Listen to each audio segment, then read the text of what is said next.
networking, and I might add, it's not really easy to implement that as a feature in a physical event. Another way to network is in the exhibition hall itself. The exhibition hall is known by various names: Expo, Sponsor Hall, Resource Center. This is a component of an event that can provide a main funding mechanism for the event producer. And in much the same way as a physical exhibition does, in the virtual experience that the Sorius platform provides, sponsors have the opportunity to upload promotional videos and other materials that they would often have at a physical booth, as well as including links to other online resources. The chat window on the sponsor page allows for general discussion and networking around the services that the sponsor offers in real time. And then people can go on to have further one-on-one video conversation. For further, more direct, intimate conversation, people can go into a chat room and talk one-on-one. So that's pretty much all there is for this section. So let's go through our checklist.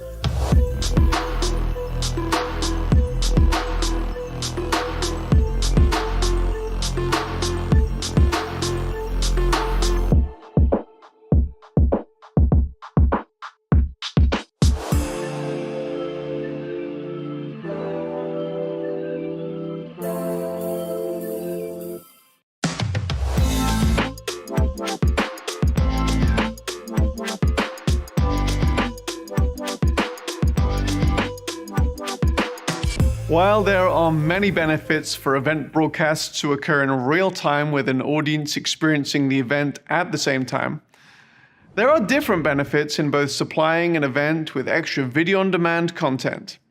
This may be extra content that you build into the event intentionally from the outset of the event, maybe content related to the main sessions and breakouts, and maybe related to different audience segments.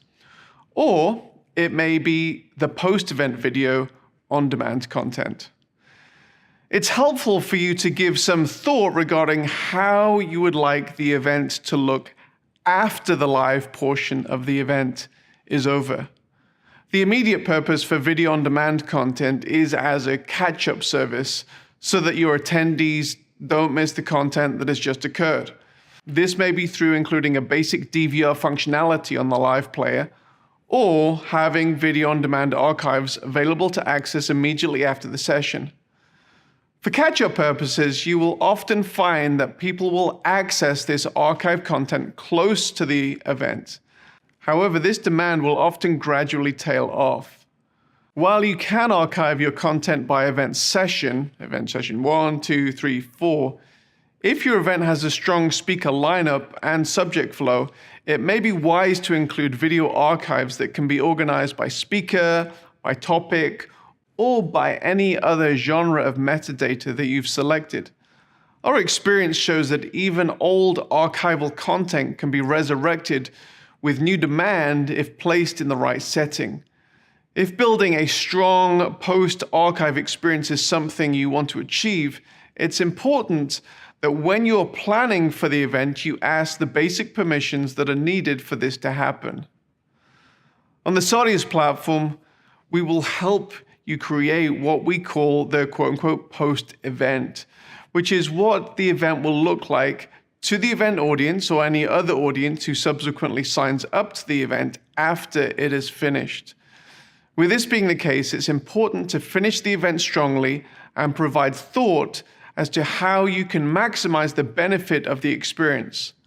Unlike an exclusively on-site, in-person event, a virtual event gives you the opportunity to create a more curated, ongoing experience for a much longer time after the actual live event has finished.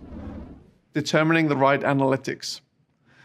Now, this little part of our guide could have been placed near the beginning, as it goes hand in hand with determining your metrics of success.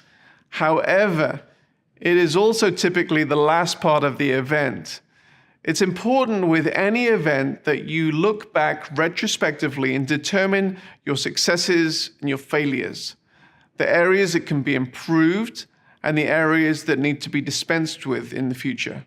With online events, it is in some ways easier to determine the level of engagement in each component of the event, as you have the ability to quantify to some degree how your audience engaged with each video and part of the event.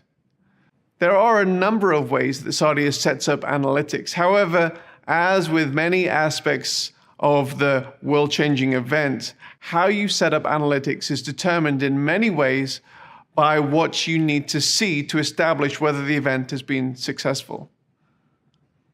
The analytics we receive are based on, firstly, player statistics.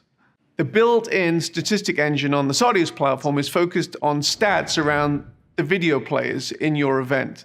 This means that there are many and varied analytics around the demographics of who watched your video content, where they watched it from, on what device they watched it on, how long they watched it for, which content they skipped, and which they engaged in.